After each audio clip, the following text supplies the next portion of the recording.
traveler of the waking world, be still. Listen for the story whispered since the dawn of time. There's no obligation, of course, but it truly helps our late-night journeys find more fellow travelers. As you do, feel free to leave a quiet comment with the place in the world you are listening from and the time on your local clocks. It is a comfort to know we are all sharing this story together in the vast, quiet hours of the night. It is a tale that rides on the back of the storm cloud and settles in the quiet hush after the thunder has passed. And his beard was the color of a coming storm, thick and curling like thunder. In his hand he held no scepter, for his authority needed no such symbol. But when he was angered, the air around his fist would crackle the green and brown earth, a tapestry of vibrant, messy, and unpredictable life. Philosophical All-Father, or if the common worshipper knew him more intimately as this tempestuous, deeply personal and often dangerous god of the storm. The truth, perhaps, is that he was always both, a being of profound duality. He saw mortals being born and mortals dying. He saw them build cities that crumbled to dust and write poems that lived forever. Her beauty was regal, severe, and absolute. She was the goddess of marriage, of queens and empires, and her very posture spoke of an unshakable dignity. It was not a grand temple of marble, but to the people of the land, it was the most sacred place in the world. They believed the tree was a conduit to the god of the sky himself, and they would listen to the rustling of its leaves in the wind to hear his voice, his prophecies, his will. It was a quaint and deeply held folkloric belief that the great god of thunder would speak in whispers. But on this day, the whispers in the heart of Zeus were not of prophecy or cosmic law.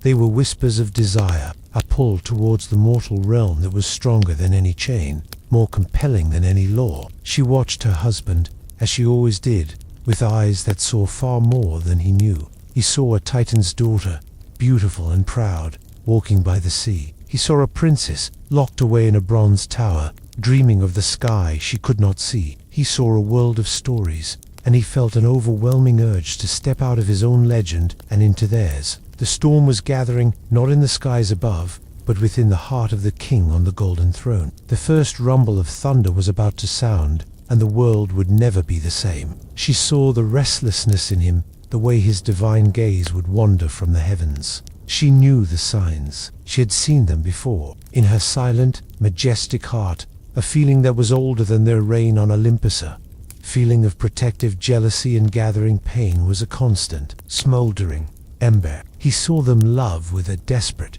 fleeting passion that the ever-living gods could never truly know. Their lives were short, a brief flicker in the eternal timeline of the cosmos, but they burned so brightly. They were flawed, fragile, and gloriously alive. And in the heart of the King of Order, a familiar chaos began to stir, a restlessness, a deep and powerful yearning not just to rule the world, but to be in it, to walk among them, to feel their sun on his disguised skin, to taste their wine, to be a part of their stories. And a bolt of jagged lightning, a weapon of pure celestial fire, would appear in his grasp, ready to be hurled. This was the king who had brought order from chaos. After the Great War, he and his elder brothers, Poseidon and Hades, had cast lots for the dominion of the world. By chance and by fate, Hades had drawn the unseen kingdom below, the silent, shadow-haunted realm of the dead. Poseidon had drawn the wild and watery kingdoms, the wind-dark seas and all that moved within them. But Zeus had drawn the sky, the vast, overarching vault of the heavens, and with it, dominion over all. He was the arbiter of justice, the protector of the sacred laws of hospitality. A king who broke an oath, or a host who harmed a guest, would feel his righteous fury from afar. Dim the lights down low, let the whisper of the wind carry you. From his throne, Zeus could see everything. He saw the perfect, harmonious dance of the constellations. He saw his fellow gods in their celestial halls, Apollo polishing his sun chariot, Artemis hunting with her silver bow in ethereal forests, Hephaestus hammering out wonders in his volcanic forge. It was all order, all perfection, all predictable. Take a deep breath, and let us begin our mythic adventure. It is the story of a king so mighty he commanded the heavens, yet so restless he could not command his own heart. The war was over. The great and terrible Titanamachi, a conflict that had shaken the very roots of the cosmos, had finally ended. It was not forged of mere gold, but of solidified light and captured starlight. humming with a power that made the very air around it vibrate. And upon this throne sat Zeus, the king of gods and men, lord of the sky, the old gods, the titans roar, primordial beings of untamed earth, and unrestrained fire were defeated, cast down into the gloomy depths of Tartarus. Their savage reign concluded. A new order had ascended, bright, brilliant, and terribly beautiful. They called themselves the Olympians, and they ruled from a palace of shimmering gold and polished cloud, nestled on the peak of a mountain so high that its summit existed beyond the reach of mortal eyes in the pure, breathless ether itself. For what is a god, if not a force of nature given a name and a face? And what is nature, if not a beautiful, untamable, and often cruel paradox? The gods, you see, for all their immortality, often show us the most profound and dangerous parts of being mortal. So, before you settle into comfort, if these ancient echoes bring you solace, please consider a quiet blessing to the Algorithm alike, a subscription. Now, let the outside world fade away into mist. Our story begins in the aftermath of an age of chaos, in a time when the world was still breathing a sigh of relief. Upon this mountain, in the grandest hall, sat the throne of the king. To see him was to see power made manifest. His shoulders were broad, a landscape of divine strength, and yet, to rule is not always to be at peace. Order, once established, can become a gilded cage. His gaze, so often, would drift downwards, past the cloud line, to the world of mortals. It is a detail that mythologists and historians still argue, whether the ancient Greeks viewed Zeus primarily as the upholder of cosmic law. The distant, beside him, on a throne only slightly less grand, sat his queen, the goddess Hera. In the ancient groves of Dodona, in the far-off land of Epirus, there stood an ancient oak tree. The king of the gods looked down, and his eyes, which could see the turning of galaxies, settled upon the earth. The gaze of the king, like a searching beam of sunlight, fell upon a shoreline where the deep blue of the Aegean met the white sands of a forgotten coast. And there, walking with a grace that seemed to belong to an older, quieter world, was Leto, not as a storm or a shower of gold, but as a gentle shadow, a whisper on the wind, a form that put her at ease. He spoke to her of the old world and the new, of the stars that were her grandparents, and the sea that was his brother's domain. Instead, her wrath took the form of a curse, a divine decree woven into the very fabric of reality. Standing on the peak of the mountain, she spoke to the world itself. She went first to her own homeland, to the coasts where she had walked in peace, but the very sand seemed to shift and slide away from her feet. The ground itself, which had once welcomed her, now recoiled as if she were a plague. It is a question that challenges our understanding of divine power. She ate wild berries that tasted of ash, and drank from streams that seemed to turn bitter at her touch. She slept in lightless ravines and on barren scree slopes, always rising before the sun to continue her hopeless journey. The two lives within her, a constant, painful reminder of what she was fighting for. They were her burden and her only hope. Was the world a conscious entity, obeying Hera's will? "Give me shelter," she pleaded to the soul of the island. "Allow me to bring my children into the light on your shores. If you do this, I swear by the great river Styx, my son will never forget you. He will build his first and most glorious temple here. He will make your name honored above all other islands. You will no longer be a forgotten, drifting stone, but a beacon of light and pilgrimage for all the world." Or was it that the fear of the queen was so absolute that no mortal, nymph, or nature's spirit dared to defy her? 4 great pillars rose from the depths of the sea to anchor the island, fixing it in place. As Leto crawled ashore, her feet finding purchase on solid ground for the first time in what felt like an eternity, the first pains of labor seized her. The great serpent Python was still hunting, somewhere on the endless sea, but for now, she was safe. Here, on this barren rock, newly named Delos, the bright or visible one, the agonizing, sacred work of bringing 2 new gods into the world was about to begin. The stories tell us it was both. The world itself was bound by the queen's oath. The god Poseidon, in a rare moment of pity for his brother's predicament, or perhaps in a subtle act of defiance against his sister, guided her through the waves, helping her find the elusive, drifting rock. She found it at last, a grey, stark place, home to nothing but seabirds and the sighing of the wind. Even this desolate place was afraid. The spirit of the island trembled at her arrival, fearing Hera's retribution. This fear was rooted in something deeper than just obedience to Hera. It touched upon the ancient belief in miasma, a kind of spiritual stain. Leto, marked by the queen's curse, was seen as a source of pollution, and any land that helped her risked incurring not only Hera's wrath, but a divine contamination that could bring famine, drought, and ruin. It came from the sea itself, from a passing goal, or perhaps from her own desperate imagination. It was the story of a rock, a barren, floating island, sometimes called Ortygia, the Isle of Quails, that was not anchored to the seabed. It drifted aimlessly upon the waves, a lonely, forgotten piece of the world. To Gaia,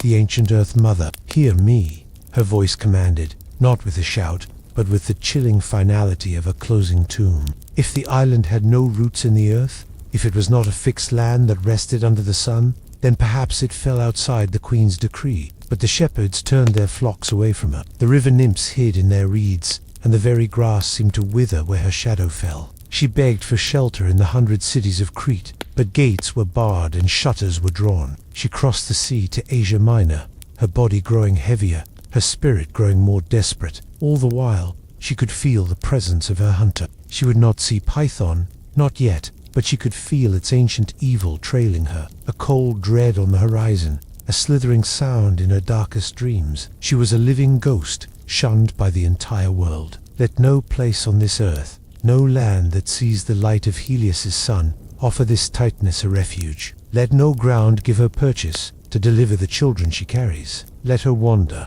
homeless and in torment, for all eternity. Leto, who had lived in the shadow of the new gods, found herself charmed by this stranger's cosmic knowledge in his lonely eyes. From a chasm near the sacred mountain of Parnassus, a monstrous form uncoiled. It was Python, the great serpent, a creature born of the earth mud from the great flood, a chthonic beast whose scales shone with a sickly, primeval luster. Its eyes were ancient pits of malice, and its purpose was singular: to hunt the Titaness Leto across the land and sea, to ensure she would never, ever know a moment's peace. The inevitable happened, as it must when a force of nature like Zeus focuses his desire. It was a union not of violence, but of a profound, divine magnetism, a brief and secret season of happiness. But secrets, on Olympus, have a short lifespan. She was a daughter of the Titans, Zeus and Phoebe, a child of the bygone age. In her veins ran the blood of the cosmos before the Olympians had named it their own.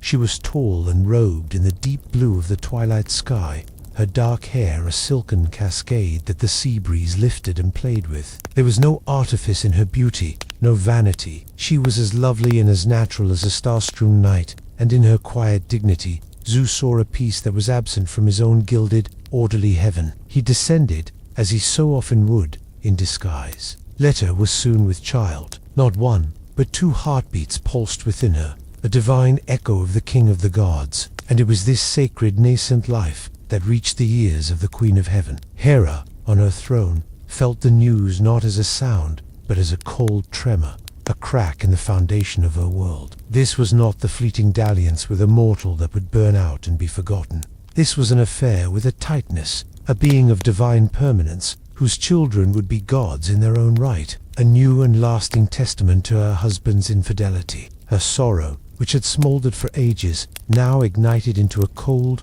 brilliant, and terrifying flame. She did not confront Zeus.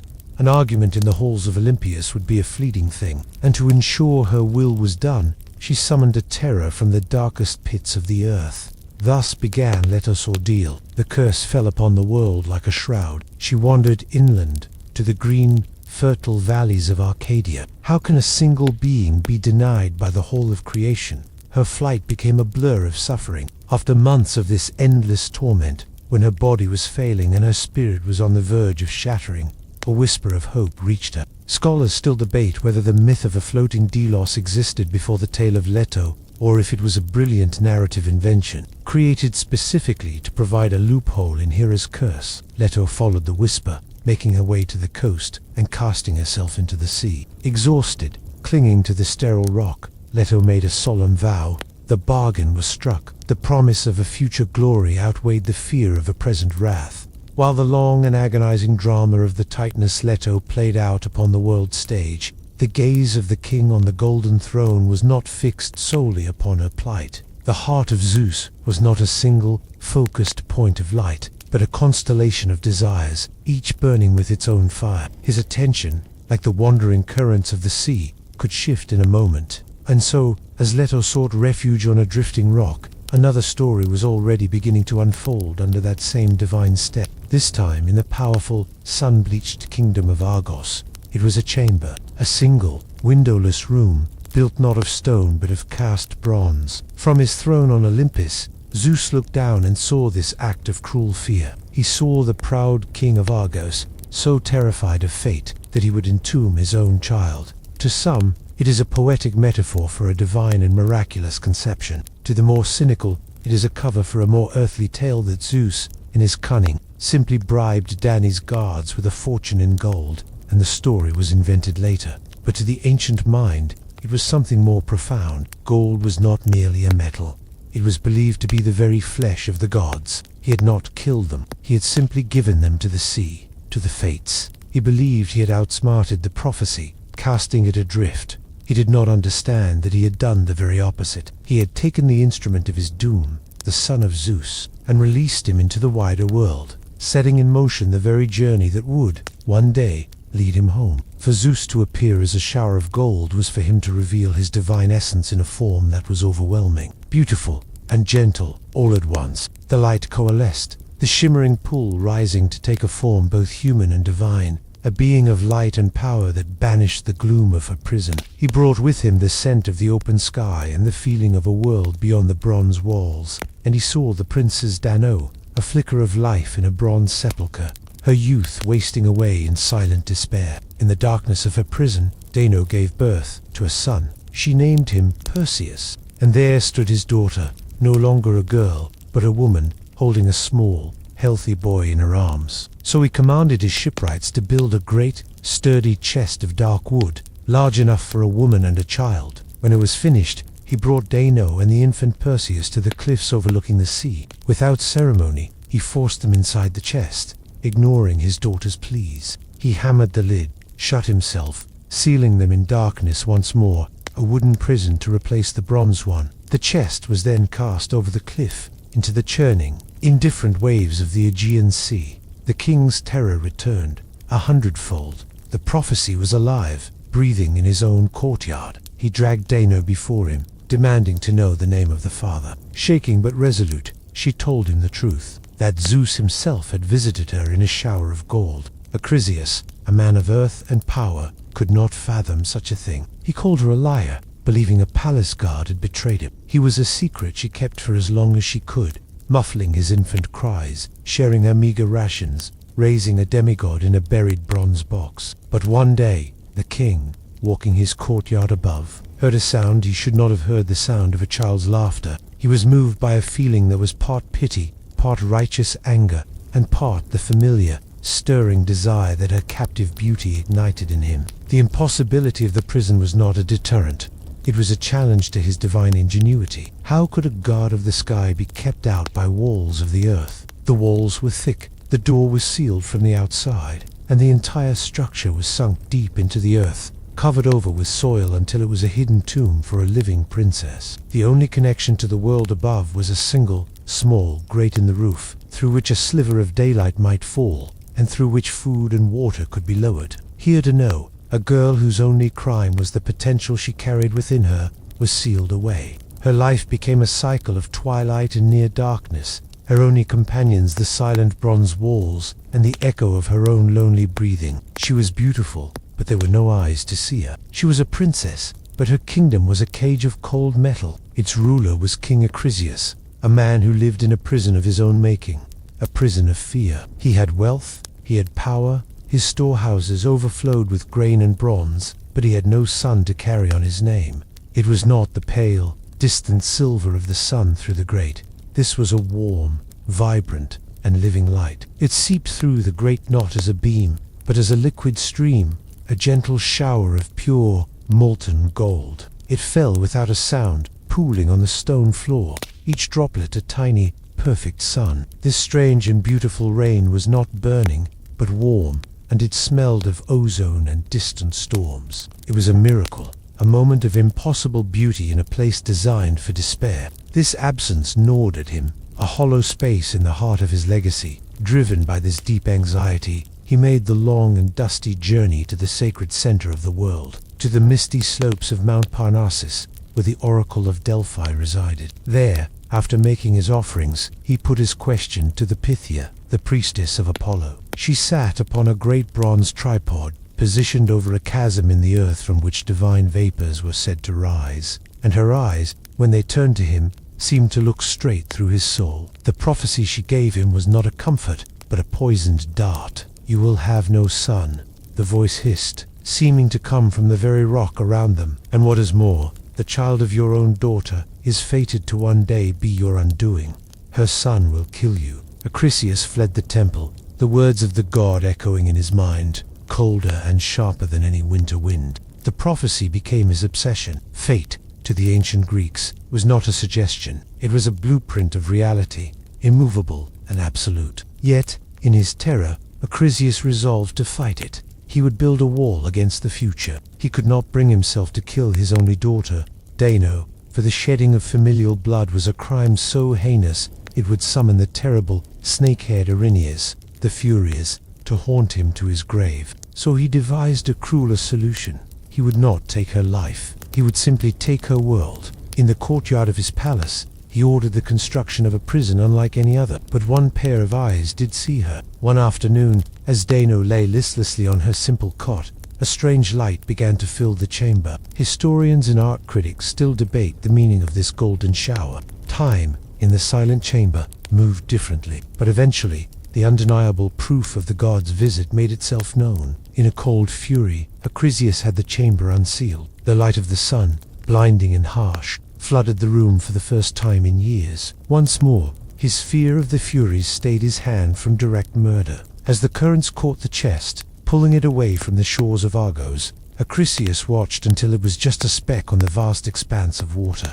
The currents of the great sea are many, and the chest carrying the future hero Perseus was but one small story upon its vast, blue stage. As it drifted towards one fate, the ever-roving eye of the King of Gods was already turning towards another shore, a different kingdom, a new desire. Its capital, Tyre, was a jewel of commerce and ancient tradition, and its king was unlike the fearful Acrisius, Agenor was a proud and happy king, and his greatest treasure was not his wealth, but his daughter, the Princess Europa. The girls stopped their laughter, their eyes wide. A bull, here, so close to the city, yet it made no threatening move. It walked with the serenity of a cloud drifting through a summer sky. It passed by the other maidens, its gaze fixed on Europa alone. The vast landmass to which the bull was swimming would one day be known by her name, Europe. She was its first, unwilling, and yet foundational matriarch. Archaeologists and mythographers still debate the deeper meaning of this tale. Is it a simple story of divine lust, or a symbolic epic that records a great historical shift? Perhaps it represents the migration of a people, the transfer of the worship of the Phoenician moon goddess Astarte to the Greek world, or the colonization of new lands by bold seafarers from the east. Their history later retold as the journey of a single mythical princess. It came to a stop before her and knelt, lowering its great, white head and broad back, as if in offering. It was a land of rugged mountains and fertile plains, a place Europa had never seen.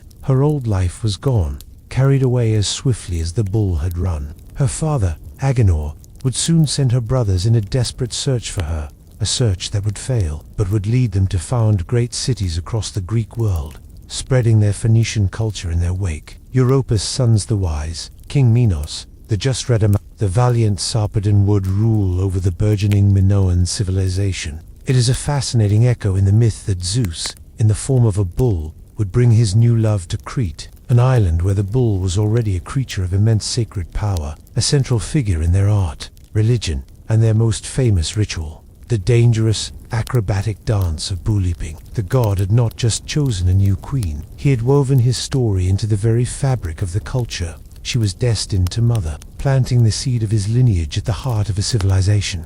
that would one day build a great labyrinth to contain another far more monstrous bull. As the bull's hooves touched the sandy beach, its form began to shimmer and change. The brilliant white fur, the pearled horns, the powerful animal form, it all dissolved into light, and standing before her was Zeus himself in all his divine glory. He explained his deception, his desire, and he made her a promise. She was far from her home, yes, but she would not be a captive. She would be the queen of this island, and the sons she would bear him would be its mighty kings and lawgivers. She lived not in a prison of bronze, but in the open freedom of the palace gardens and the water meadows that bordered the sea. This creature felt sacred. Hesitantly, she reached out and touched its flank. The fur was softer than silk. She stroked its neck, and the bull closed its intelligent eyes, letting out a soft rumble of pleasure. Her friends, seeing her safety, grew bolder, gathering around to marvel at the celestial animal. Europa, fully enchanted now, took the garland of narcissus and crocus she had been weaving and playfully hung it upon the bull's pearlescent horns. Then, with a laugh of pure, girlish delight, she did the one thing that would seal her fate. She climbed onto the bull's broad, strong back. It was there Zeus first saw her, a maiden of gentle beauty. The gentle calm was replaced by a sudden, surging power. It rose to its feet in a single, fluid motion and began to run. It plunged into the waves, which did not swamp it, but seemed to part for it, carrying it upon the surface as if it were a ship. Europa clung to its horns, the salt spray misting her face, her home receding with impossible speed. The abduction was terrifying, yet it was also touched with a profound magic. The sea grew calm around them. Nereids, the graceful nymphs of the sea, rose from the depths to swim alongside, their silvery laughter mingling with the sound of the waves. Dolphins leaped and played in their wake. It was less a kidnapping and more a divine, unstoppable procession. The king of the gods was taking a new queen to a new kingdom, not back towards the hills, but with terrifying purpose, straight towards the sea. Europa's laughter caught in her throat, turning into a cry of alarm. Her companions screamed from the edge of the meadow, their hands outstretched, helpless as they watched their princess being carried away, and carefree spirit, laughing as she gathered wildflowers with her companions, their gowns as bright as the blossoms they collected. Her hair was the color of dark honey, and her movements had the untroubled grace of a young deer. In her Zeus saw not a challenge of rescue, but a challenge of charm, of magnificent deception. His nature was like the sky itself, capable of nurturing a single seed with a gentle rain in one land, while simultaneously gathering the clouds for a great and magnificent storm in another. He would appear as a creature of the earth, but one so perfect it could only have been crafted by the heavens. In a hidden glade, he transformed. He became a bull, but this was no ordinary beast of the field. Its coat was a flawless, brilliant white, unstained by any other color, as pure as the snow on a... Its horns were not weapons, but twin arcs of polished pearl, curving gently like a crescent moon. Its eyes were not the dull orbs of a beast of burden. They were large, dark, and filled with a soft, knowing intelligence, and from it came not the scent of the herd, but a sweet fragrance, as if it had been grazing on saffron and hyacinth. It was a creature of such profound and disarming beauty that it would inspire wonder, not fear. His gaze left the dark, churning waters of the Aegean and settled eastward on the warm, sun-drenched coast of Phoenicia. This was the land of the purple dye, of wealthy port cities whose cedar-hulled ships charted the known world. He chose not to descend as a man, nor as a shower of divine light. The bull emerged from the tree line and walked calmly into the meadow where the princess and her friends were weaving garlands. Europa was mesmerized. The fear she should have felt was replaced by an overwhelming sense of awe and a strange, inexplicable trust. The moment she was settled, the creature's demeanor changed. The bull did not hesitate at the water's edge. This journey, this theft of a princess from the east, is the mythological foundation for the naming of a continent. Their voyage ended on the shores of the island of Crete, and so Europa, the maiden from the meadow, stood on the shore of her new world. From the sun-drenched shores of Crete, where a new civilization was seeded by an abducted queen, the ever-drifting attention of Zeus turned again. His desires were a pantheon of forms, each uniquely suited to the heart he wished to conquer. It was a kingdom of stark hills and disciplined warriors, where strength and duty were held as the highest virtues, Its king was Tyndareus, a man of honor and position, and his wife Leda was a queen whose beauty was renowned throughout the Peloponnese. It was not the wide-eyed innocence of Europa, but a mature, regal beauty, the grace of a woman confident in her position and her world. The sky above her was ripped by the shadow of the eagle, its sharp cries echoing off the hills. Then came the swan, flying with a desperate, panicked grace, its powerful wings beating the air as it sought to escape the predator on its tail. It was a dramatic chase, a dance of hunter and hunted across the blue Spartan sky. The swan, seeing the queen below, made a final,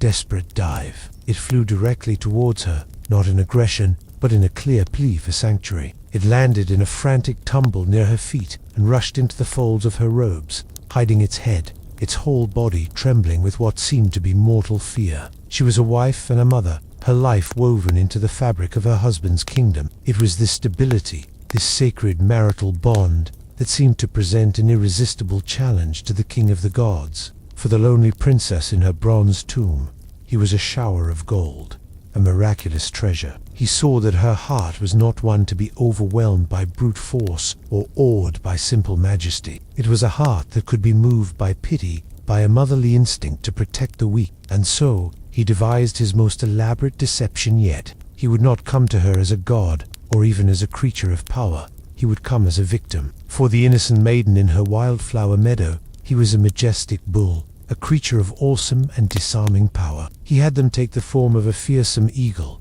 a predator of the sky. Then, Zeus himself transformed. He became a swan, a creature of sublime and breathtaking grace. His body was a vessel of purest white, his neck a long, elegant curve, and his wings were vast, immaculate sheets of snow-white feathers. He was the most beautiful swan that had ever graced the waters of the world, but he filled his form with the convincing energy of pure terror. But for a queen, a woman already bound by sacred vows of marriage, his approach would be one of greater cunning, a masterpiece of feigned vulnerability. His gaze crossed the sea once more and fell upon the austere, powerful kingdom of Sparta and its beautiful queen. Leda. Sparta was not a land of easy luxury like Phoenicia. Zeus watched her from on high, often seeing her by the banks of the river Eurotas, its cool waters flowing through the Spartan plain. He sought out one of his divine kinsome myths say it was Aphrodite, the goddess of love, who relished such intrigue. Others say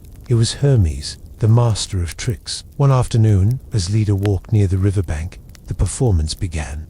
Leda, moved by the sight of this magnificent creature in such distress, did not hesitate. She gathered the great bird into her arms, stroking its long neck, murmuring soft words of comfort. Is it a simple, if bizarre, chronicle of a divine assault, a story of power and deception? Or is it a more profound allegory for the dual nature that exists within humanity itself? For the consequences of this union were not simple. They speak to a deep understanding of the divided self-immortal clay and the divine spark, the tragic fate and the immortal destiny, all born from a single, paradoxical encounter. She turned and glared up at the eagle, which circled once more before soaring away. Its part in the divine play concluded. The result of this confluence of the divine and the mortal was one of the strangest births in all of mythology. In time, Leda did not give birth to children, but instead produced 2 large eggs. This is a foundational fact of the ensuing legends. The children's origin from eggs immediately sets them apart from ordinary mortals. From one egg fathered by the swan hatched the divine children of Zeus. The girl child was Helen, whose beauty was already so radiant it seemed an otherworldly light, and the boy was Pollux, strong and glowing with a nascent immortality. From the other egg, fathered by the mortal king, hatched Clytemnestra, a girl with a fire of earthly ambition in her eyes, and the boy Castor, who, while strong, was infused with the fragility of a mortal life. Leda was left with the swan, feeling its frantic heartbeat against her own. She was captivated by its beauty, its vulnerability, and the profound trust it had shown her. It was in this moment of pity, in this act of offering protection to a creature she believed was helpless, that the king of the gods enacted his will. The deception was absolute. Literary scholars and psychoanalysts have long debated the deeper meanings of this strange and troubling myth. For Leda, that same night, also lay with her mortal husband, King T. This mixing of parentage, This idea that children born at the same time to the same mother could have different fathers, one divine and one mortal, is a powerful mythological concept. It touches on ancient folkloric beliefs, like the now discredited theory of which imagined that a female's offspring could be influenced by all her previous mates. Helen's beauty became a thing of legend, a dangerous, captivating force that would draw suitors from across the land, and eventually ignite the Trojan War.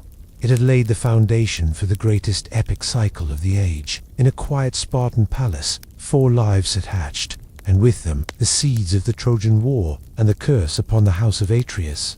The deceptions of the king of the gods were never small things. They were earthquakes that shifted the landscape of the future, and the tremors from this one were destined to bring the entire heroic age to its knees. Clytemnestra, ambitious and fierce, was destined to marry the great king Agamemnon and become the central figure in a bloody family tragedy that would echo for generations. And the twin boys, Castor and Pollux, known together as the Dioscuri, became inseparable. Castor, the mortal, became a peerless tamer of horses. Pollux, the divine, was an unbeatable boxer. Their love for each other was so strong that it would eventually challenge the very boundary between death and immortality. The myth of Leda is the ultimate expression of this idea: 2 fathers, 1 moment in time, producing a generation of half-siblings whose intertwined destinies would be defined by their divided heritage. The 4 children grew, and their natures, seeded on that fateful day, blossomed into the forms fate had intended. Zeus's fleeting passion, cloaked in the feathers of a swan, had done more than just betray a faithful queen. The deceptions of Zeus were like stones cast into the great, still lake of the cosmos.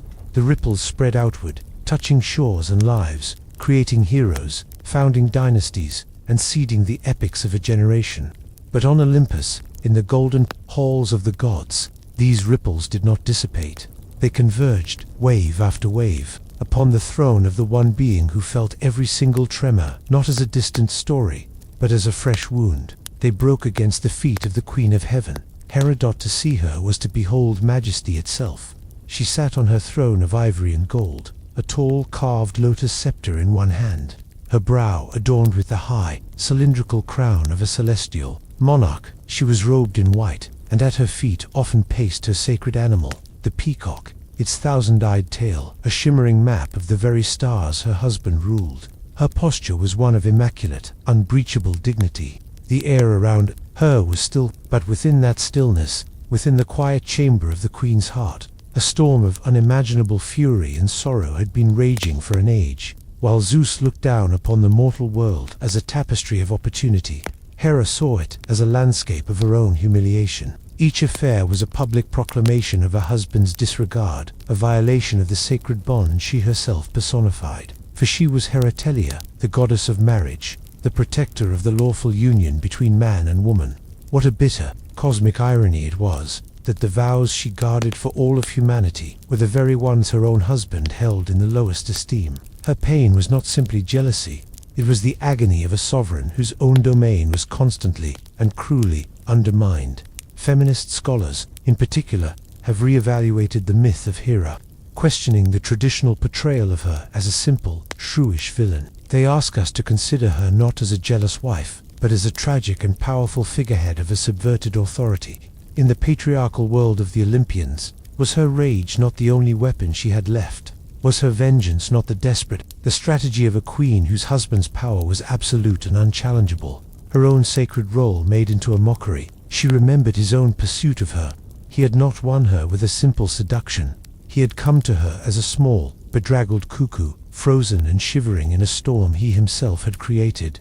Her heart, moved to pity, had sheltered the small bird against her breast, and in that moment of compassion, he had revealed himself and claimed her. Even their own beginning was rooted in a trick, a deception she had accepted in the name of love and marriage, never imagining it would become the blueprint for an eternity of betrayals. From her silent throne, she watched the stories unfold. She saw Leto, the Titaness, triumphant on the Isle of Delos, her twin children, Apollo and Artemis, now powerful new rivals for prestige and attention on Olympus itself. She saw the chest carrying Danae's child wash ashore on Seriphos, and she knew that a hero, a living testament to Zeus's trespass, would now walk the earth. She looked toward Crete and saw Europa, mother of a new line of kings, her name now given to an entire continent, a permanent geographical scar of Hera's pain, and she saw the 4 children in Sparta, hatched from eggs like strange, mythological beasts,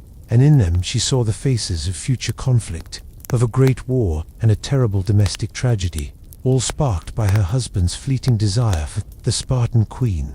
For Zeus, these were isolated episodes, adventures to be enjoyed and then forgotten. For Hera, they were a connected narrative, a long and accumulating chronicle of disrespect. This was not a power dynamic of equals. It is a foundational fact of the mythology that Hera was not some minor goddess Zeus had elevated. She was his full sister, a daughter of the Titans Cronus and Rhea, a goddess of immense power and ancient lineage in her own right. Some cults, in the ages before the Olympians, had worshipped her as a supreme deity of the heavens and the earth. Her marriage to Zeus was, in part, a political union that cemented the new Olympian order, and now she was forced to watch as her status was eroded with every new demigod child. Her pain began to change. The unseen tears shed in the solitude of her chambers began to run dry. The sorrow, over ages of repeated injury, did not vanish, but rather it cooled, it condensed, it hardened, like lava turning into black, jagged obsidian. Her grief transformed into something sharp, unyielding, and purposeful. It became vengeance. She came to a cold and terrible realization. She could not change her husband's nature. The sky would always produce storms, the sea would always have waves, and Zeus would always desire to fight. His nature was to fight the tide itself, but she did not have to. She could, instead, focus on the consequences. She could become a force of divine justice or retribution, aimed not at him, but at the lives he touched and created. This impulse, to strike at a rival through supernatural means, is the divine version of a common folkloric practice. Across the ancient world, people would inscribe curses on thin sheets of lead known as defixiones, or binding spells calling upon the gods to restrain or harm their enemies in love or commerce. They would fold these tablets and drive a nail through them, as if to physically pin down their foe. Hera needed no lead tablet, no nail. Her will was the spell, and her curses were the nails, and she would drive them into the lives of her rivals. With terrifying precision, a shift occurred in the Queen of Heaven. The passive sadness gave way to an active, burning agenda. Her gaze, too, began to fall upon the mortal world, but she was not looking for beauty or for stories to enter. She was looking for the children of Zeus. She was taking inventory. Her rage would not be a fleeting temper, but a long, patient, and exquisitely crafted campaign. She would become the shadow that haunted Heracles from his cradle to his pyre. She would drive the young god Dionysus to madness, forcing him to wander the earth in torment. She would be the unseen storm in the lives of all who sprung from her husband's infidelities. And so, she sat upon her throne, the perfect image of regal composure. To any god who passed through the great hall, she was the same Hera she had always been, majestic, proud, untouchable. They did not see the calculations happening behind her dark, beautiful eyes. They did not feel the cold fire that now burned where a broken heart had once been. The Queen of Heaven had ceased to be a victim of the story. She had decided to become its most fearsome and unforgiving author. The gaze of the Queen of Heaven, now cold and sharp as obsidian, began its slow, patient sweep of the world below. It was no longer the gaze of a wounded wife, but that of a divine predator seeking its quarry. And so it was that her eyes came to rest upon the unspoiled heart of Arcadia, a land of ancient oaks, whispering pines, and mountains that seemed to touch the sky. In these primordial forests, free from the politics of men and the intrigues of cities, lived a band of huntresses, sworn companions to the virgin goddess of the hunt, Artemis, and among them, the swiftest, the keenest of eye, and the most devoted, was a wood nymph named Callisto. Callisto's life was one of pure, wild freedom. Her skin was tanned by the sun, and her hair was a tangled mane the color of dark earth. Her days were spent tracking stags through silent woods, her nights spent sleeping under the stars, lulled to rest by the hoot of an owl or the distant cry of a wolf. She was a creature of the wilderness, and her heart belonged to it, and to the goddess who was its master. Like all of Artemis's chosen companions, Callisto had taken a sacred vow of chastity, a promise to forsake the world of men and marriage, and dedicate her life wholly to the hunt. This oath was her shield, her identity, and her pride. It was also the source of her doom. For Zeus, from his celestial vantage point, saw her. He saw her running with the speed of the wind, her spear thrown with unerring aim, her face flushed with the exhilaration of the chase. He was captivated by this raw, untamed beauty, a beauty so different from the cloistered princesses and regal queens who had caught his eye before. He desired her, but he knew her vow to his own daughter, Artemis, was an unbreachable wall. A direct approach would be met with rejection and perhaps violence. And so, the great deceiver went to work, devising a disguise that was not merely a trick, but a profound and cruel violation of sacred trust. One sweltering afternoon, having outpaced her companions, rested in a quiet, sun-dappled glade. As she lay by a cool stream, a figure emerged from the trees. It was Artemis, or so it seemed. The figure had the goddess's silver-grey eyes, her athletic grace, the silver bow slung over her shoulder. It was a perfect imitation. The false Artemis smiled, beckoning Callisto to her, speaking of the success of the day's hunt. Callisto, her heart filled with love and reverence for her patron goddess, felt no suspicion.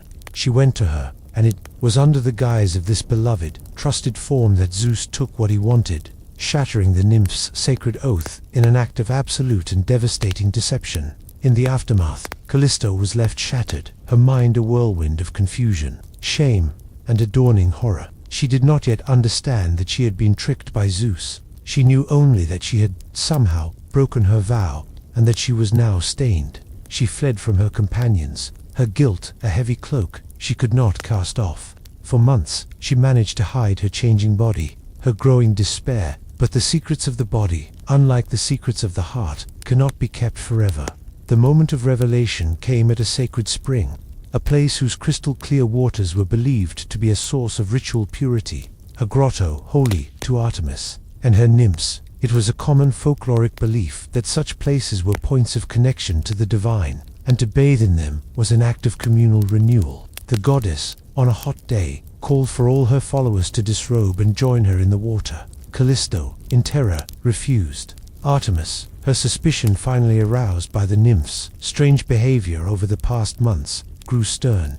She commanded, hurt when Callisto would not move. Other nymphs pulled the tunic from her, and her secret was laid bare for all to see. The reaction was swift and terrible. Classicists and mythologists still debate the source of the punishment that followed. For the ancient texts themselves was it Artemis, feeling her own honor betrayed, who unleashed her fury? Or was it Queen Hera, who, having watched the whole sordid affair from on high, finally saw her chance for vengeance now that the proof of Zeus's infidelity was undeniable? Perhaps the truth is that Callisto stood at the nexus of two divine furies, the cold, vengeful wrath of a wronged queen, and the hot, immediate rage of a betrayed virgin goddess. In that moment, her world ended. Her skin, once smooth, prickled and coarsened, sprouting thick dark fur. Her slender arms and legs thickened, her fingers and toes warped, curving into long, sharp claws. She fell to all fours, her body contorting into the powerful, lumbering shape of a great bear. She tried to cry out, to plead, to explain, but the only sound that came from her throat was a terrifying guttural roar. The ultimate cruelty of the curse was this. Inside the beast, the mind of Callisto remained. She was a prisoner in her own body, a huntress trapped in the form of the hunted, her human consciousness screaming in a prison of fur and claws. Her son, Arcas, was born, and immediately taken from her to be raised in secret by the nymph, Maya. Callisto, now a wild animal, fled into the deepest parts of the forest. Her life became a waking nightmare. She, who had once run fearlessly through the woods, now lived in constant terror, hiding from the hunting parties she had once led. Years passed in this lonely, brutal existence. One day, her son Arcas, now a youth and a famed hunter himself, was tracking game deep in the mountains. He came to a clearing, and there before him stood a massive bear.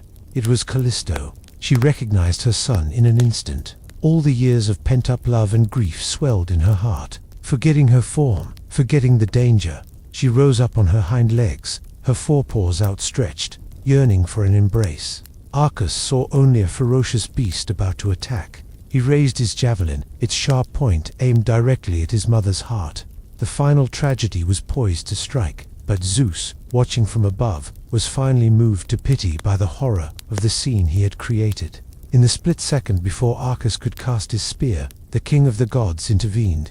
A whirlwind swept down from Olympus, enveloping both mother and son, lifting them from the earth. He flung them into the heavens, transforming them into constellations, where they could be together forever, safe from the hunters of the world. Callisto became the great bear, Ursa Major, and her son Arcas became the little bear, Ursa Minor, forever following her across the night sky. But Hera's vengeance was not so easily thwarted. Furious that her rival was now immortalized among the stars, she enacted one final curse. She went to the ancient sea gods, Tethys and Oceanus, and forbade them from ever allowing the bears to rest in their waters. And so it is. The old myths say that the two constellations they wheel endlessly around the North Star, forever turning, forever visible in the northern sky, but never, ever permitted to dip below the horizon to cool their pores in the cleansing waters of the ocean. A mother and son, side by side for eternity, but never allowed a moment's peace. Hera's vengeance was a thing of terrifying creativity. It was not always a direct assault, a monstrous transformation, or a relentless physical pursuit. Sometimes, the queen's methods were far more subtle, more insidious. She learned that the surest way to destroy one of her rivals was not to attack her body, but to skillfully weaponize the frailties of her own mortal heart. She would find the sloth, pride, the insecurity, the ambition, and with a gentle, disguised whisper, turn it into a fatal poison. Her gaze turned now to the great city of Thebes, a place founded by the hero Cadmus, a city destined to know profound glory and even more profound tragedy. And it was here her eyes found his daughter, the Princess Semele. Semele was a woman who lived in the light. Unlike the captive Dano or the wild nymph Callisto, she was a celebrated princess in a thriving court. She was beautiful, passionate, and possessed of a deep and burning pride. When Zeus, the king of the gods, chose her as his secret lover, it was not a source of shame or fear for her, but a source of immense, joyful validation. He came to her in the darkness of her royal chambers, a divine but unseen presence, a lover of immense power and tenderness. Semele was ecstatic. She believed herself to be the most favored of all mortal women, and in her joy she could not keep the secret. She boasted to her sisters, Ino and Agave, dropping hints of the celestial power of her mysterious paramour, her pride swelling with every telling of her tale. The news of this new affair, and of the Theban princess's boasting, traveled swiftly to the golden halls of Olympus. Hera heard, and she saw her opportunity. This was not a situation that called for a curse to make the land barren or a monster to hunt the girl down. This called for psychology. Her chosen disguise was a map of cunning. She took on the form of Beru, a stooped, grey-haired old woman who had been Semele's most trusted nurse since childhood, a face the princess associated with unconditional love and homespun wisdom. The disguised Hera hobbled into the princess's chambers, finding Semele preening before her bronze mirror, humming with happiness. The old nurse listened with a kindly, patient ear as the princess once more boasted of her divine lover. Then, with a calculated look of grandmotherly concern, Beru began to plant the seeds of ruin. "It is a wonderful thing, my child," the false nurse said, her voice a reedy whisper. "But, are you truly certain he is the great Zeus? I have lived a long time, and I have heard many tales of cunning mortal men who whisper lies in the dark, pretending to be gods to take advantage of innocent girls. How can you be sure?" Semele's smile faltered. "He is a god," she insisted. "I can feel it." "Perhaps," Beru conceded, patting the girl's hand. "But proof is a comfort to a woman's heart. If he truly is the Lord of Olympus, and if he loves you as he says, ask him for a sign. Ask him to appear to you just once, not as a whisper in the dark, but in his true form. Ask him to come to you with all the glory and majesty he shows his own wife, Queen Hera. Surely, a love like yours deserves no less honor than his love for her." The words struck home, a perfect arrow aimed at the twin hearts of Semele's pride and her deepest insecurity. The thought that she might have been tricked was a humiliating thorn, and the idea that she, as a lover, was receiving a lesser hidden version of Zeus compared to the glory Hera witnessed, ignited her ambition.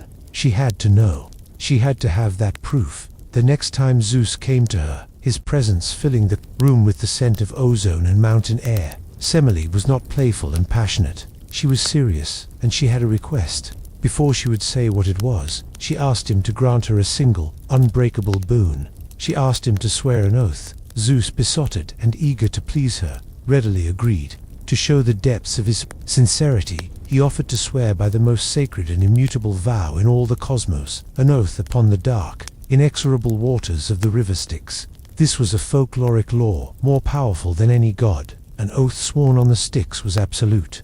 Not even the king of the gods could break it without facing dire consequences. He swore the oath, binding himself utterly. Only then did Semele reveal her wish, her voice filled with a proud, defiant certainty. "I want you to come to me as you come to Hera," she declared. "Abandon your disguises. Show me your true self, in all your divine glory." A dreadful silence fell upon the room.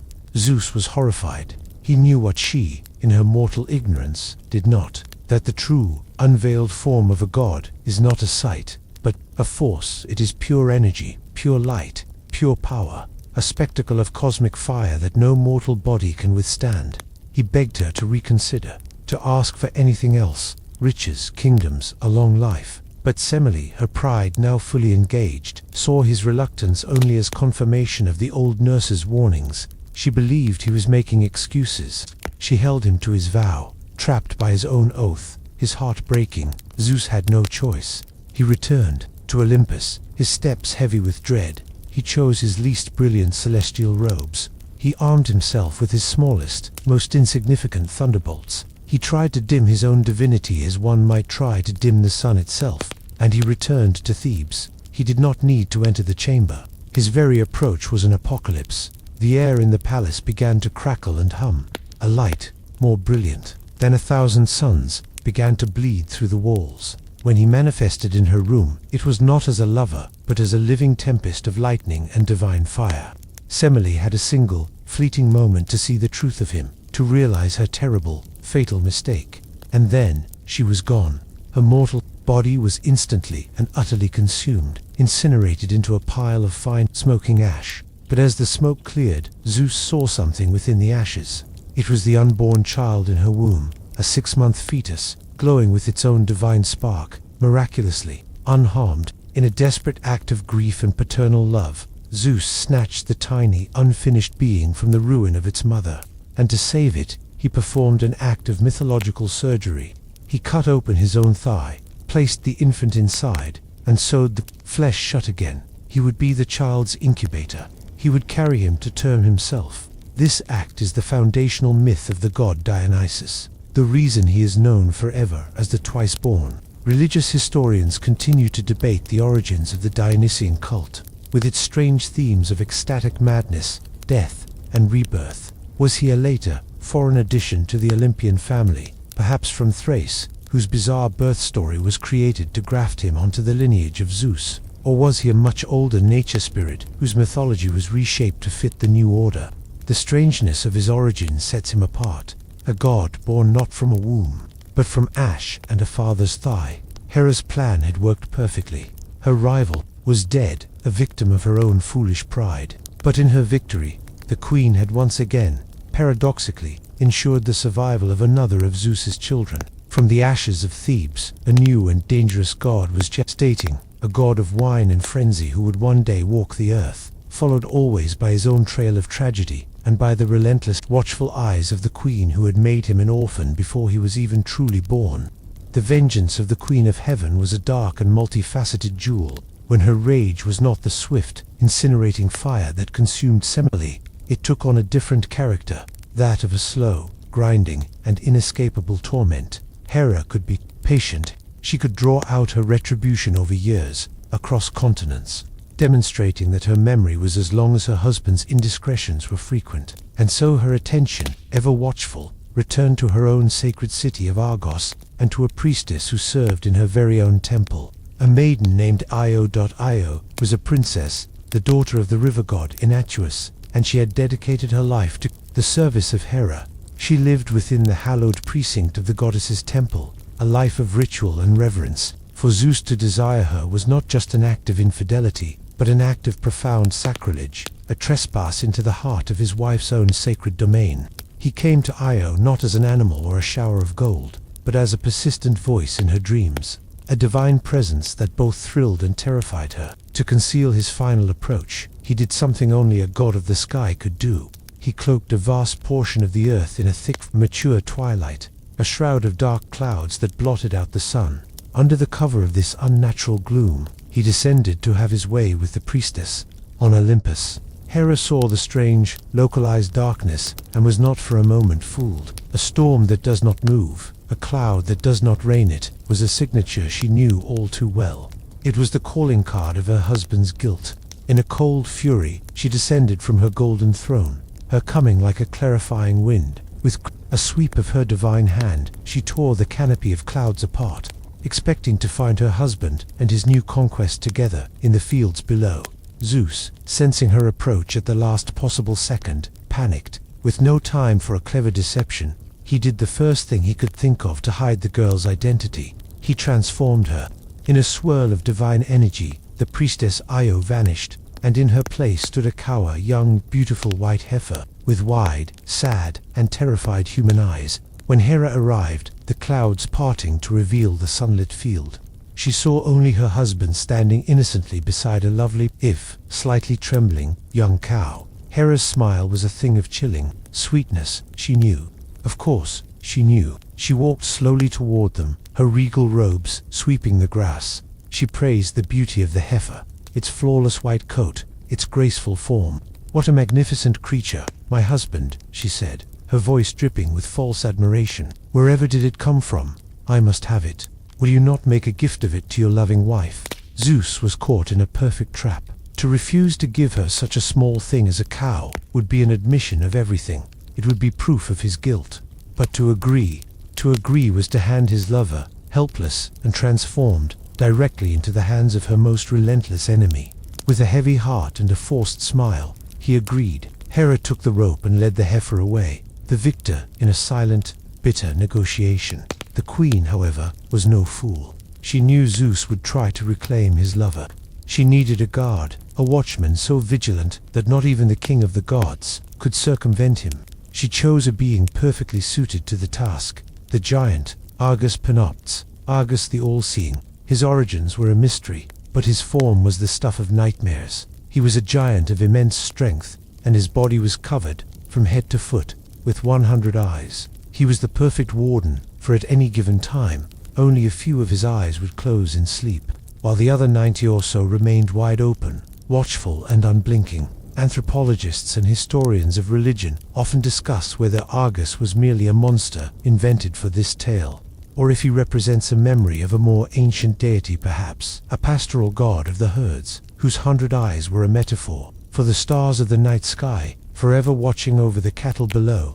Under this unceasing gaze, Io's life became a hell. Hera tethered her to an olive tree in a grove. She who had been a princess now ate bitter grass and drank from muddy streams. When her father and sisters came searching for her, she could not speak her name. In her grief, she could only paw at the earth with her hoof, scratching the 2 letters of her name, Io, in the dust. Her family wept for the beautiful white cow, having no idea of the true nature of her curse. From Olympus, Zeus watched the suffering he had caused, his heart consumed with guilt. He had to act. He summoned his cleverest son, the divine trickster, Hermes. The mission was simple and deadly. Go to Argus, kill him, and set Io free. Hermes, the god of travelers and thieves, disguised himself as a common shepherd. He approached Argus, who sat watching his charge, a mountain of sleepless vigilance. Hermes sat nearby and began to play on his syrinx, his reed pipes. He played no grand celestial tune, but a slow, rambling, and intensely monotonous melody. The music droned on and on, a sound as soporific as the buzzing of bees on a hot afternoon. Then he began to speak, telling Argus long, meandering, and profoundly boring stories with no beginning, middle, or end. He spoke of the origins of his pipes, of the nymph Syrinx who had fled the god Pan. He spoke of trivial matters of the gods, of country gossip. The stories wound on and on, his voice a low, hypnotic hum, and slowly, magically, one by one, the vigilant eyes of the giant began to droop. An eye on his knee would close, then one on his shoulder. a pair on his chest would flutter and shut. Hermes talked and played, his patience as infinite as Argus's watchfulness, until at long last, the final 100th eye closed. The all-seeing was fully asleep. In that moment, Hermes drew his curved sword and, with a single, swift strike, ended the giant's life. When Hera discovered her faithful servant slain, her rage was immense. But first, in a moment of sorrowful tribute, she gathered up the 100 eyes of her dead watchmen. She took them and carefully placed them upon the tail feathers of her sacred bird, the peacock. And that, the myth-makers tell us, is why the peacock's tail to this day is a magnificent fan of shimmering, iridescent eyes. But for Io, the ordeal was far from over. Her warden was dead, but the queen's vengeance simply took a new form. She sent a new tormentor, one that could not be killed with a sword. She sent an oistros, a gadf. This creature, a symbol in the ancient world for maddening frenzy, relentlessly pursued the white heifer, stinging her, driving her to insanity. Io's famous tormented wanderings began. She fled in a state of frenzied agony across the world, giving her name to the Ionian Sea as she swam it, and to the Bosporus Calfort as she crossed it. Her flight took her through Europe and into Asia, a journey of madness and pain that lasted for years. Finally, her long torment led her to the land of Egypt, to the fertile banks of the river Nile. Here, at last, Hera's wrath relented. Zeus was able to approach her with a single, gentle touch of his divine hand. The curse was broken. The rough hide softened into skin, the horns receded, and the beautiful priestess Io stood once more in her human form. There, in that foreign land, she gave birth to a son, Epaphus, who would grow to be a great king of Egypt. Io herself found peace and honor, her legend merging with that of the great Egyptian goddess Isis. The priestess of Hera, tormented by her own goddess, had finally found sanctuary, becoming a goddess in her own right in a distant land. The desires of the king of the gods were a multifaceted storm, and the lightning he cast did not always strike the same kind of tree. His passions were not reserved solely for princesses who could mother heroes, or for nymphs who could be transformed into cautionary tales in the stars. Sometimes, the gaze of Zeus was snared by a beauty so absolute, so perfect in its form, that the desire was not for lineage or for a fleeting affair, but for permanent possession. It was a love born of pure aesthetics, a connoisseur's need to take a masterpiece out of the decaying gallery of the mortal world and hang it forever in the timeless halls of Olympus. Such was the case for the boy Ganymede. Our story moves now to the wind-swept plains that lay before the mighty city of Troy. On the slopes of the sacred Mount Ida, here lived a young prince named Ganymede, son of the city's founding king Troy. The ancient poets are unanimous in their verdict. Ganymede was the most beautiful of all mortals who had ever lived. His was not the rugged beauty of a warrior or the severe beauty of a king, but the effortless, breathtaking beauty of youth in its most perfect flowering. He was often found tending to his father's flocks, a shepherd prince whose grace shamed the gazelles and whose presence seemed to make the wildflowers of the meadow turn their heads. From his throne, Zeus saw him, and for the first time, the king felt a longing that was different. It was not the urge to descend in disguise and start a new bloodline. It was the urge to preserve this fleeting perfection, to see such beauty, and to know that it was mortal. It would fade, wrinkle, and one day turn to dust seemed a cosmic tragedy, an error in the grand design that he, the king of the cosmos, felt compelled to correct. He would not visit Ganymede in the mortal world. He would bring him out of it. He would steal this boy from time itself. For this task, Zeus chose a form not of deception, but of divine majesty. He assumed the shape of his own sacred animal, the form he took when he wished to express his power in its purest, most noble state, a great golden eagle. It was a creature larger than any bird of the mortal world, its feathers shimmering like spun gold, its eyes holding the sharp, clear light of the sun. It descended from the heavens, its vast shadow falling over the grazing sheep, a silent, awesome omen. Ganymede looked up from his flock, his shepherd's crook held loosely in his hand, his eyes wide with wonder, not fear. The great eagle swooped down, not with the violence of a predator striking its prey, but with a deliberate, majestic purpose. Its talons, strong as iron, were gentle. They closed around the boy's tunic, lifting him from the earth with a sudden, breathtaking rush. The world fell away beneath him, the scattered sheep, the green slopes of Ida, the distant gleam of the sea. He was rising, carried aloft in the grip of a god, on a silent journey into the heart of the sky. This story, the abduction of a beautiful youth by a male god, held a specific and powerful resonance in the ancient world. It was often seen as the divine prototype for the Greek custom of pederastia, the formalized relationship between an older man and an adolescent boy. While the practice had many complex social dimensions, its idealized form, as written about by philosophers, was one of mentorship, where the elder lover would guide the youth toward virtue and wisdom. The myth of Zeus and Ganymede was used to lend this earthly custom a divine and sacred origin.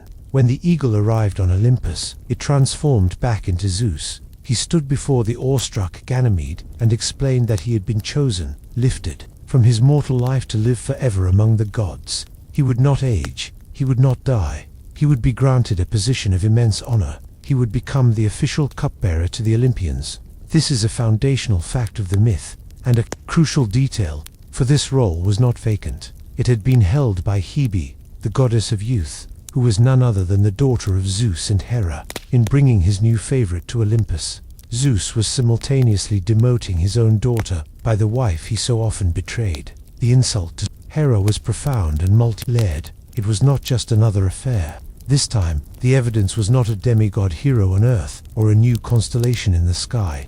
The evidence was here, on Olympus itself, walking through their golden halls, a permanent fixture in their divine court.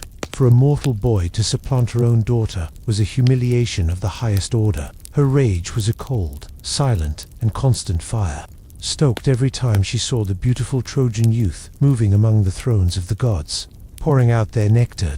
Art historians and social critics continue to analyze the countless depictions of this myth in Western art. For centuries, especially during periods when overt displays of male desire were taboo, the rape of Ganymede was one of the few classical subjects through which artists could explore the theme. The resulting works are fascinatingly varied. Some emphasize the terror and violence of an abduction, while others portray Ganymede looking up at the eagle with an expression of ecstatic honor, focusing on his divine election rather than his capture. Zeus, for his part, was not entirely insensitive to the grief he had caused on Earth. He saw the sorrow of King Tros, who believed his son had been taken by a monster or lost forever. The king of the gods dispatched Hermes to the court of Troy.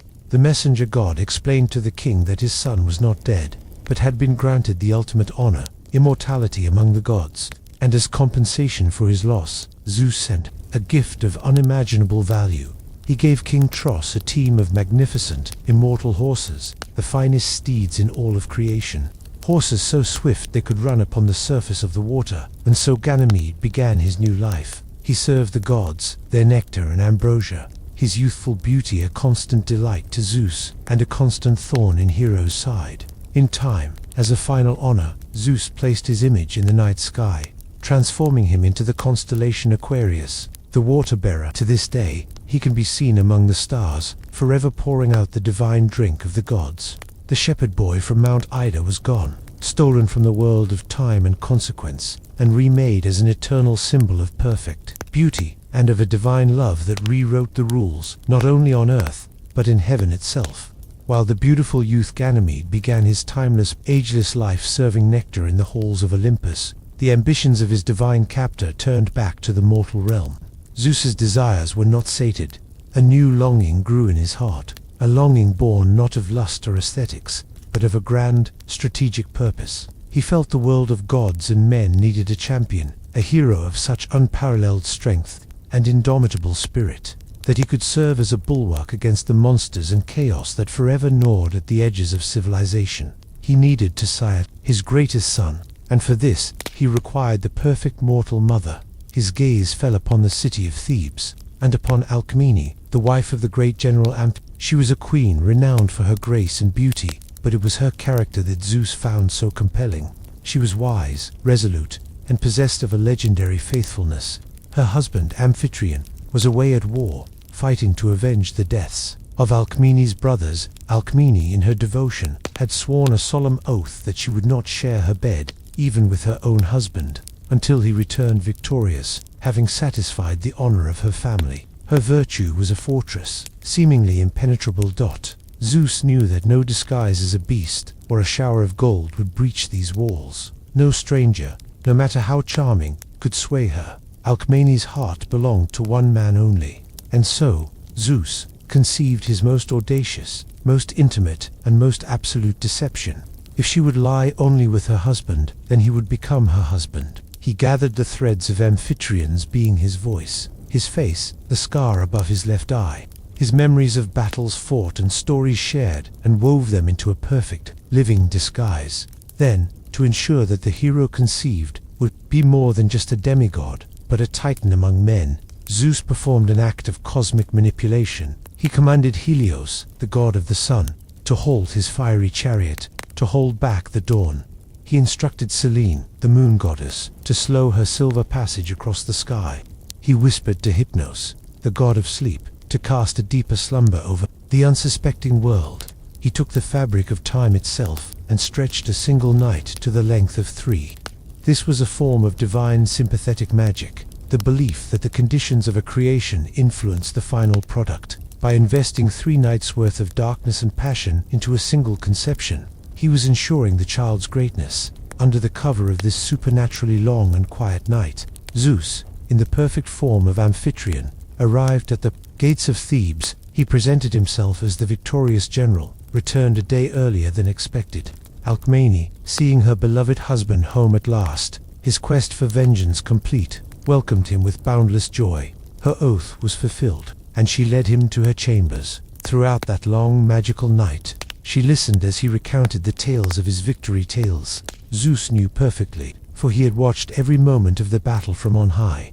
To Alcmene, it was a night of profound and joyful reunion, a love rekindled after a long and painful absence. She was utterly and happily deceived. When the triple night finally ended, and Helios was permitted to drive the sun into the sky, Zeus departed. Later that very same day, the true Amphitryon returned, his banners flying, his soldiers marching in triumph. He was greeted at the city gates with cheers, but when he came to his wife, he was met with a calm, quiet affection that baffled him. She was happy to see him, but she lacked the effusive joy of a wife greeting a husband she had not seen in months. When he spoke of his eagerness for their reunion, she looked at him in confusion. "But we were reunited last night," she said. "You told me of your great victory, and we celebrated your return." Amphitryon's confusion curdled into a cold, jealous rage. He believed her to be mad, or worse, unfaithful. Mythologists have long debated the character of Amphitryon in this moment.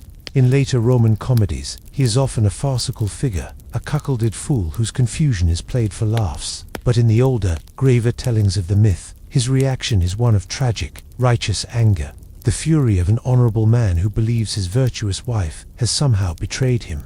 In his fury and confusion, Amphitryon sought the counsel of the blind seer, Tiresias.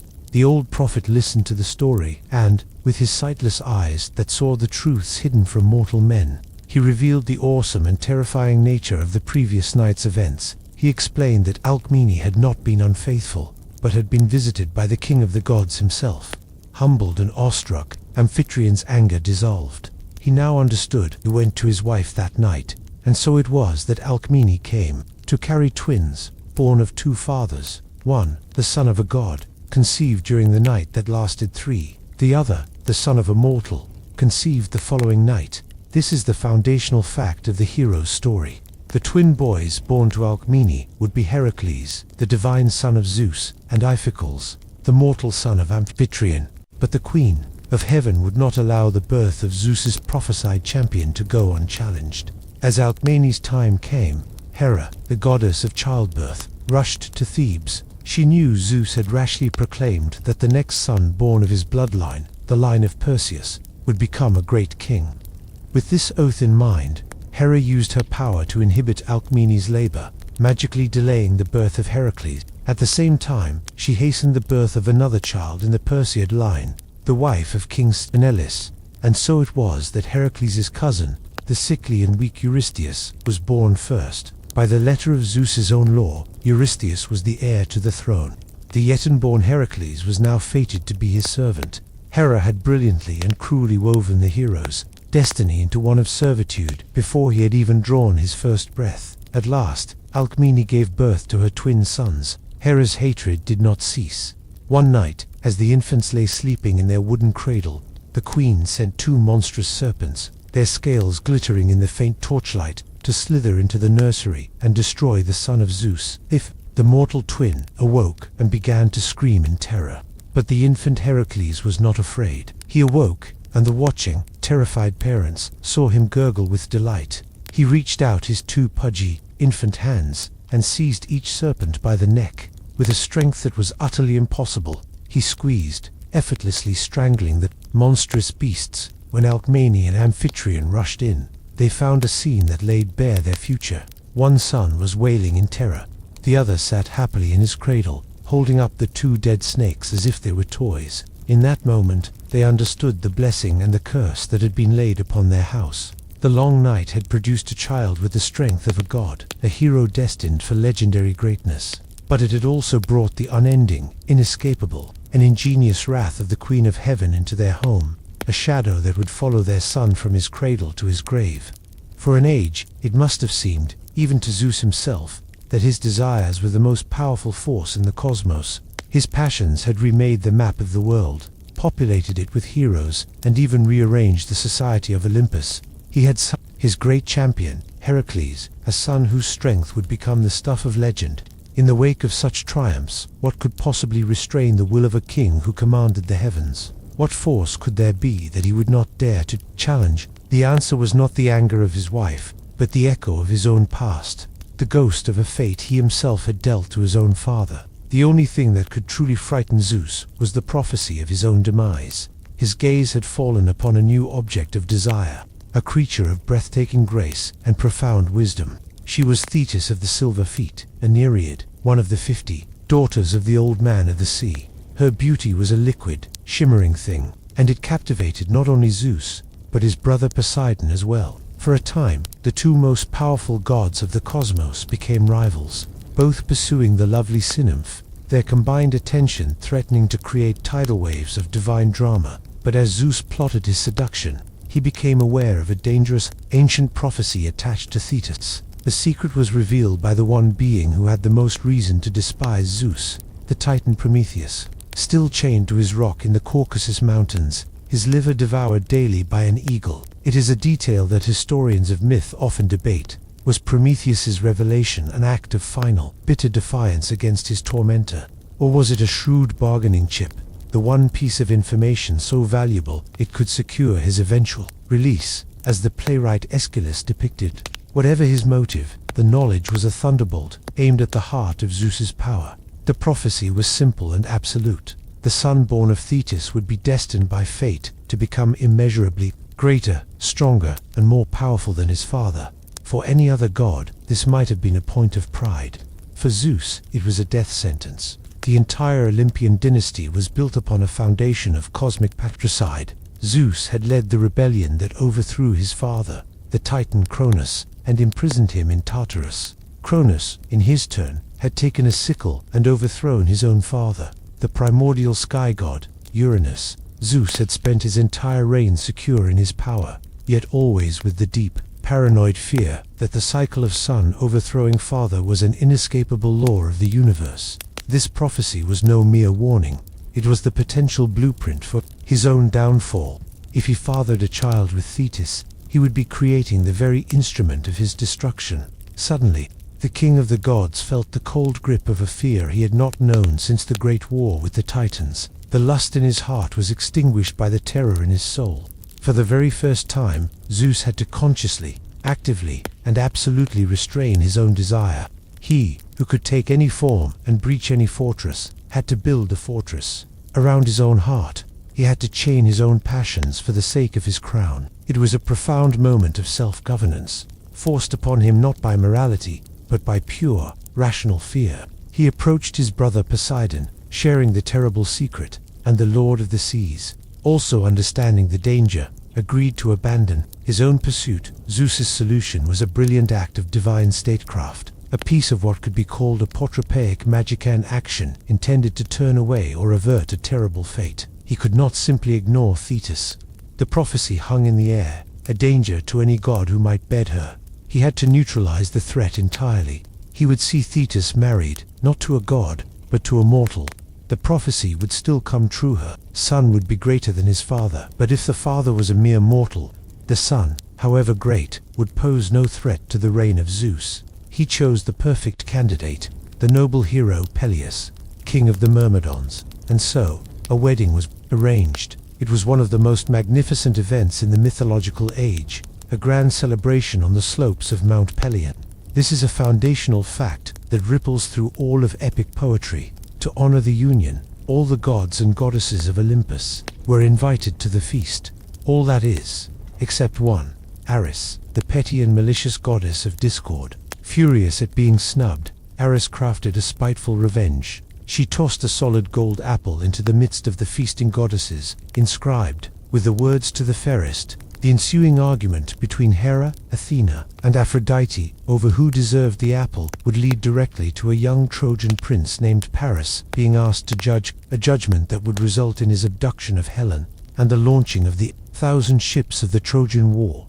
In his masterstroke of self-preservation, Zeus had unwittingly sown the seeds of the greatest war of the heroic age. Thetis, for her part, was forced into a union she did not desire, a goddess bound to a mortal man, fated to bear a son who, for all his greatness, would be mortal and doomed to die. Their son would be Achilles, and the prophecy would be fulfilled to the letter. He would be the greatest warrior the world had ever known, a man far greater in might and fame than his father Peleus. But he was no threat to Zeus. The king was safe, that as he watched the wedding from his throne on Olympus, a strange new feeling must have settled in the heart of the king of the gods. He had won. He had outmaneuvered fate. But he had done so by denying his own nature, by placing the security of his throne above the impulse of his heart. For the first time, a mortal woman he desired would belong to another, not because she was unattainable, but because he was afraid. The unchained king had finally felt the pull of a chain, not one forged by Hephaestus, but one forged by prophecy. He was still the master of the gods, but he now knew he was a servant of fate. A realization that marked the end of his reckless youth and the beginning of his long, careful, and political reign as a king who knew the terror of looking over his shoulder. There is a power in the cosmos that sits above the gods, an agency to which even the king on his golden throne must ultimately bow. It is the power of the Moirai, the Fates. They are three ancient sisters who dwell in the deep places of reality. There is Clotho, the spinner, who draws the raw fiber of life into a thread. There is Lachesis, the allotter, who measures out the length of that thread, decreeing its fortunes and its trials. And there is Atropos, the unturnable, she who cannot be swayed, who holds the shears, and, at the appointed moment, cuts the thread. It is a foundational fact of the Greek worldview that no being, mortal or divine, can escape the destiny measured by these three. Even Zeus is subject to their design. And as we look back upon the age of heroes, a question arises that philosophers and poets have long debated, turning it over like a strange and beautiful coin. Is it a story of free will, or of absolute determinism? Did the passions of the gods, in their seeming freedom, create the fates of men?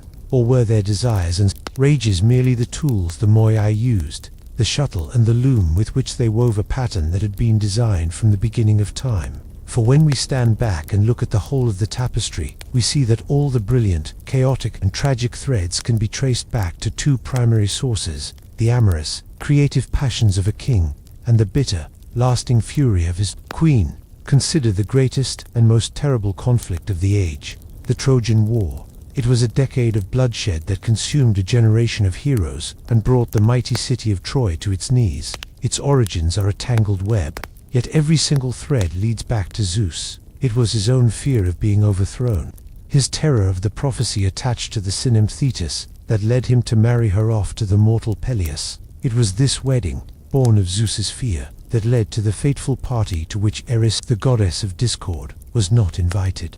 It was her anger that produced the golden apple, the catalyst for the divine beauty contest. And who was the prize? In that contest, who was the face that launched 1,000 ships? It was Helen, the queen of Sparta. Helen, the daughter of Zeus himself, hatched from an egg after the god, disguised as a swan, had deceived her mother, Leda. So Zeus created both, the cause of the argument and the object of its disastrous conclusion. His actions, one of passion and one of fear, were the two pillars upon which the entire epic of Troy was built. And what of his greatest son, Heracles? His entire life, a saga of suffering, madness, and unparalleled triumph, was a direct consequence of the dual engine of Zeus's lust and Hera's wrath. His very conception was an elaborate deception, born of the magically extended night when Zeus took the form of Amphitryon. But his life of servitude, the famous 12 labors that defined him, was not his choice. It was a sentence passed upon him before he was born, orchestrated by Hera's cunning intervention to ensure the weakling Eurystheus would be king in his place. Every monster Heracles faced, the Nemean lion, the Lernaean hydra, the Erymanth boar, was, in essence, a manifestation of Hera's hatred, a roadblock thrown onto his path. Without Zeus's desire, the hero would not exist. But without Hera's fury, his heroism would have had no crucible in which to be forged. This pattern repeats across the mythological landscape.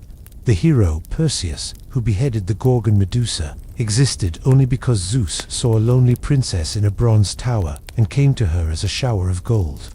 The great Minoan civilization, with its strange rites of bull-leaping and its inescapable labyrinth, was ruled by King Minos, a direct descendant of the Phoenician princess Europa, who was carried to Crete on the back of a white bull that was Zeus in disguise. The gods, Apollo and Artemis, bringers of music and the hunt, light and prophecy, two of the most powerful forces on Olympus, were born on a barren rock because their mother, Leto, was fleeing the relentless persecution of a scorned queen. It was a common folkloric belief that every mortal was born with a guiding spirit, a daimon, which was the embodiment of their allotted destiny. Looking at the children of Zeus, it seems each was born with a daimon forged in the fire of their parents' conflict. Heracles' daimon was one of struggle and violent toil. Helen's was one of passive, catastrophic beauty.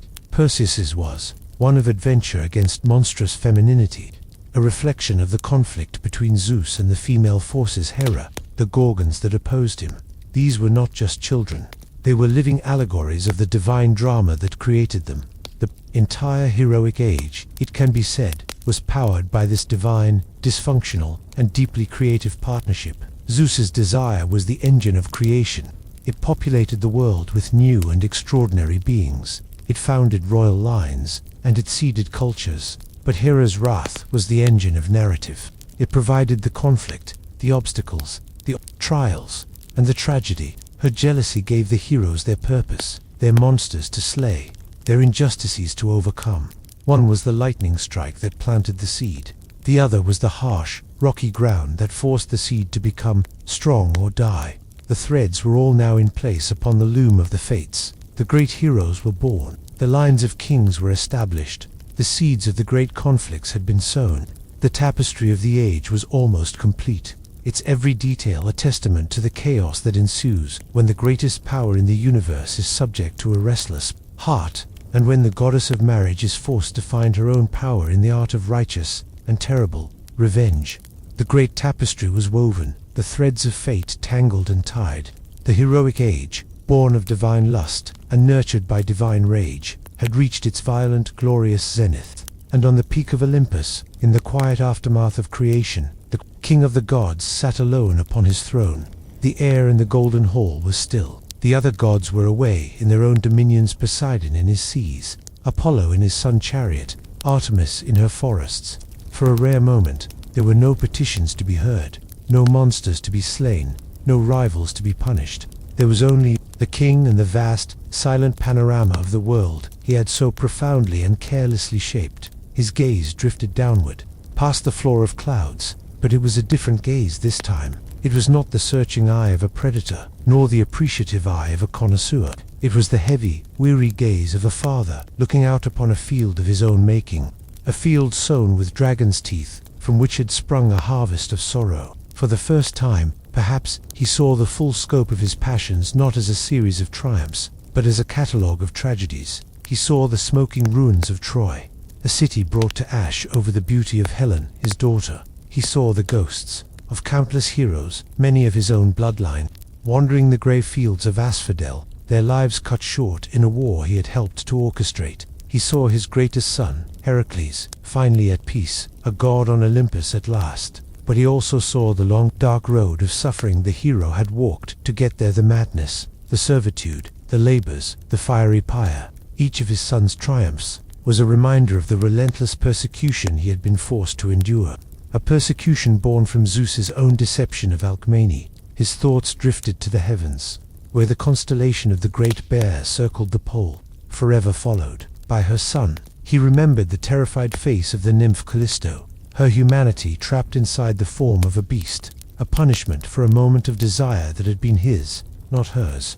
He remembered the flash of incinerating light in a Theban bedroom, and the tragic, prideful face of Semele as she was consumed by the very glory she had demanded to see. And in his own thigh, he could almost feel the phantom ache of where he had carried her son.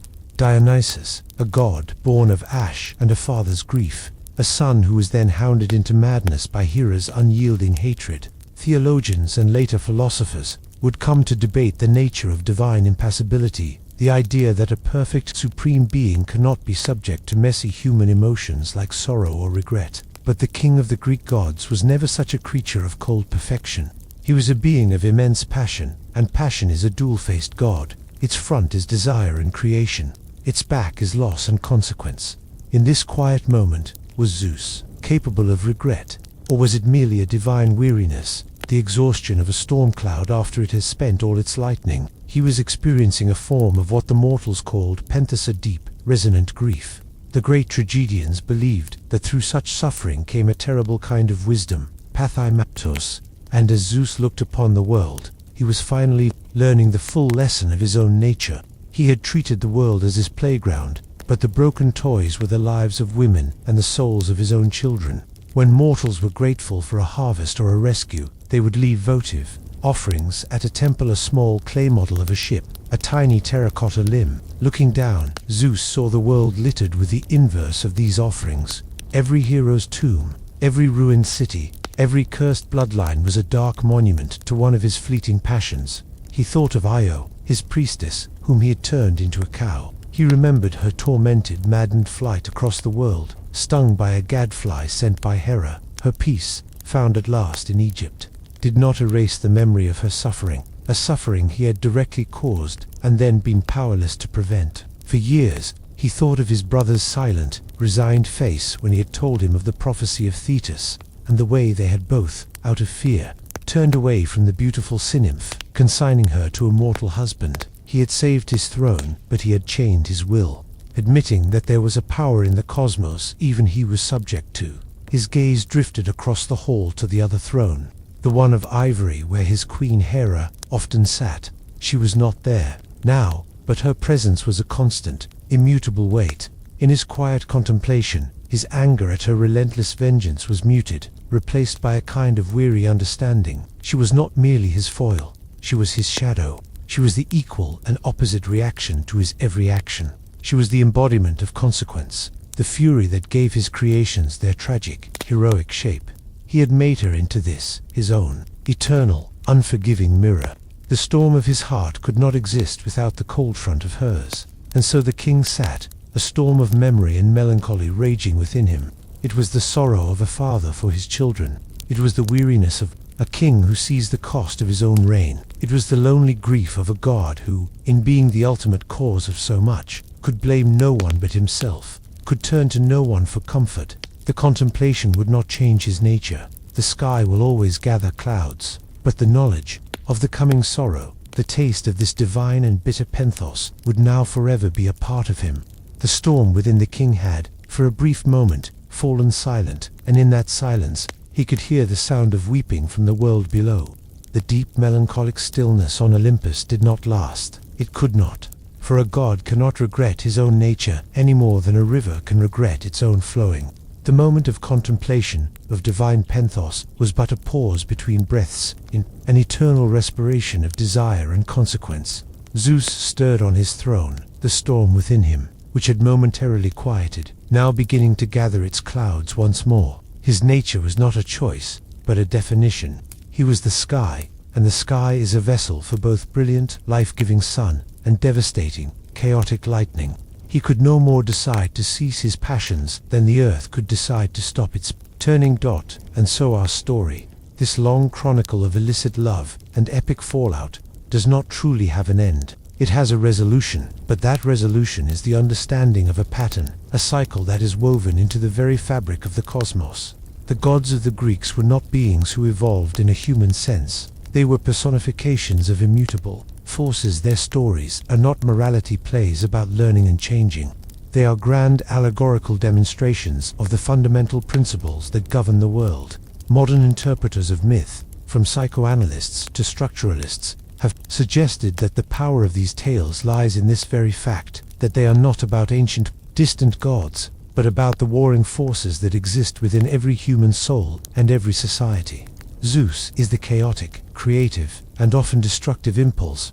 Hera is the force of order, social structure, and the inevitable, painful consequences of violating that structure. Their conflict is eternal because the tension between these two poles is the engine of all stories. The heroic age, the time of demigods and great monsters, would eventually draw to a close. The fates decreed it. The last of the heroes would fall, at Troy or on their long, disastrous journeys home, and the world would move into the less spectacular age of iron, the age of common men. This is a foundational belief from the ancient poets, that the time of direct grand-scale divine intervention had passed. But the pattern, the divine template, did not vanish. It simply continued on a smaller, more human scale. Mortal kings would still be tempted into infidelity. Mortal queens would still know the sting of betrayal and the cold fire of jealousy. Families would still be torn apart by the consequences of a single, reckless act of passion. The great, celestial drama of Zeus and Hera became the archetype for a million smaller, quieter tragedies played out in the houses of ordinary people, even in the smallest household. This divine tension was recognized and honored. In a quiet corner of the home, a family might have a small shrine to Zeus Katicios, Zeus the protector of property, the provider and source of the family's wealth, and right beside it, they would honor Hera Argia, the protector of the family unit, the guardian of the home's integrity. This simple folkloric practice shows a deep, prayerful hope that these two immense, conflicting powers could, in the microcosm of a single family, be brought into a state of peaceful, productive balance. But on the grand scale, that balance was always a struggle. The world needs the chaos of Zeus. Without his creative, generative force, his willingness to break rules and cross boundaries, the world would be a place of sterile, unchanging perfection. No heroes would be born, no new dynasties founded, no great adventures begun. But the world also needs the rigid, unyielding order of Hera. Without her insistence on consequence, on the sanctity of the vow, on the structured rule of law, the chaos of Zeus would consume everything in a wildfire of pure, untamed impulse. He is the engine. She is the rudder that steers his reckless energy toward a tragic, but meaningful, destination. And so the cycle is set.